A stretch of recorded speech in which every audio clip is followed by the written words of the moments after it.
would be wondering why I am dressed like a healthcare professional. Well, that is because I needed to look the story with a sincere hope it might drive the change in value system in Nigeria's healthcare ecosystem.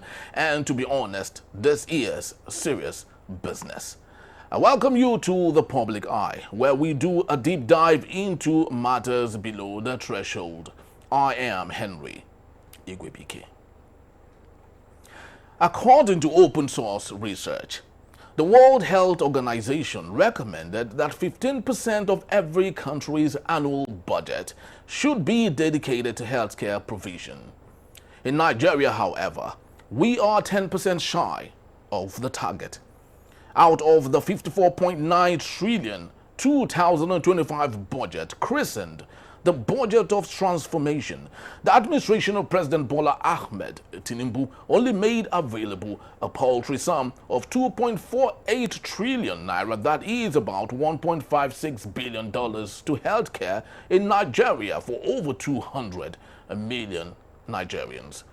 Now, just before some paid media jobbers on the payroll of this government might swiftly want to defend the indefensible under this administration, let's take a look at what other African countries at our pedestal are doing. In Egypt, for example, its $91 billion 2025 budget captured $9.95 billion to healthcare alone for a population of 114 million Egyptians. And little wonder its tertiary teaching hospitals look something like this. As awesome and efficient as the healthcare facility in Egypt from the global south appears, so are the healthcare facilities in the global north, where our leaders often go for maintenance.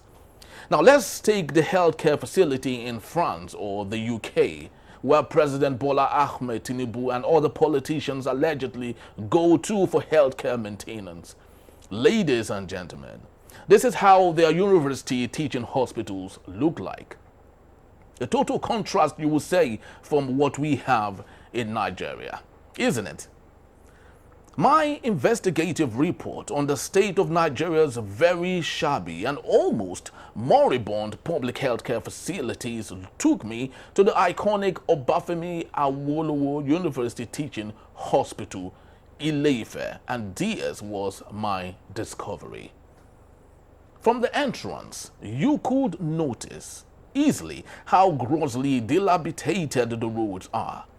It's truly sad to imagine that in 2025 in Nigeria, Fajuyi Road, Ile-Ife, where the iconic Obafemi Awolowo University Teaching Hospital is situated, still looks like one of those earliest discovered roads pre-Nigeria's amalgamation of 1914.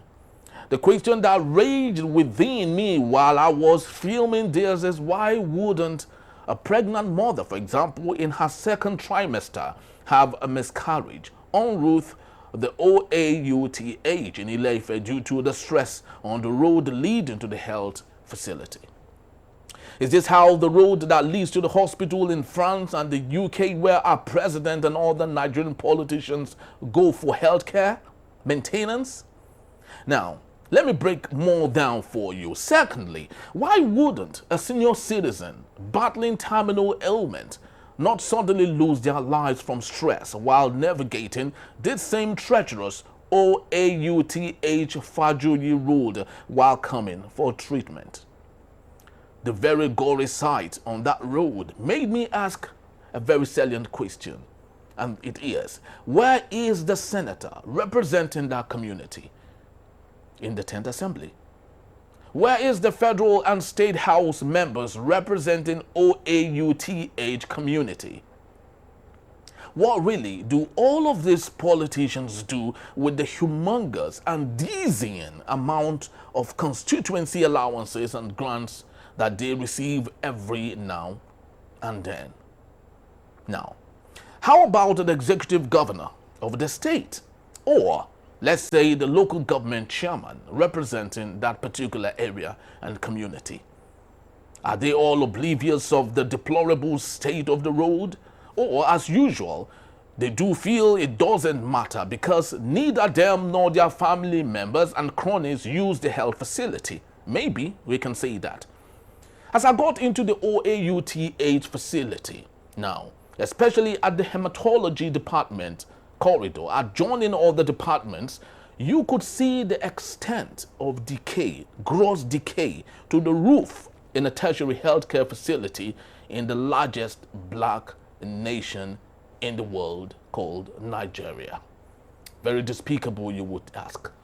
In fact, it was even more despicable that an iconic institution like the OAUTH is constantly plagued with epileptic power, so much so that I watched with dismay how patients who needed complete blood count, CBS, a common blood test readily obtainable in saner climes, ladies and gentlemen, but in Nigeria, they were asked to go home at the OAUTH and come back the next day because the facility, that same facility, had no electricity to carry out a very simple test in a country where the president of the country had appropriated 10 billion naira for a mini solar grid for its Aso Rock facility.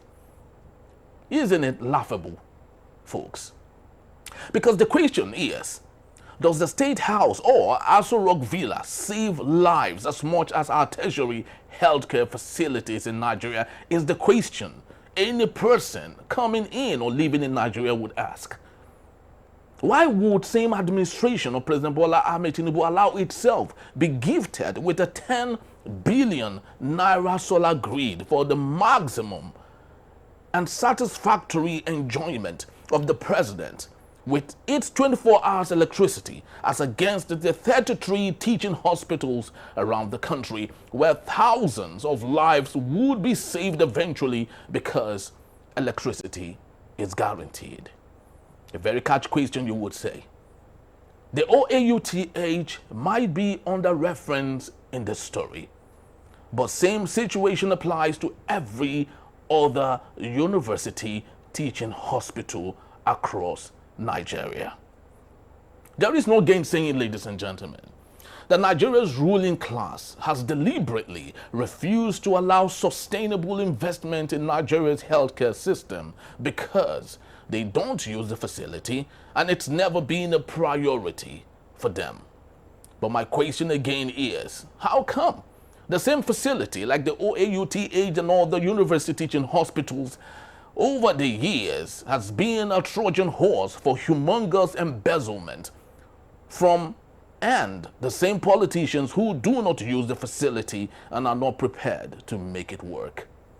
This is the sad reality we find ourselves in Nigeria, and this is the public eye. Thank you for watching once more. Please do well to visit us if you may. You can always find us at enterprisetvnews.com. You may equally like, comment, and follow us on all our social media platforms at Enterprise TV7. I am Henry Igwebuike. Thank you for watching, and I'll see you next time on the Public Eye. Bye-bye.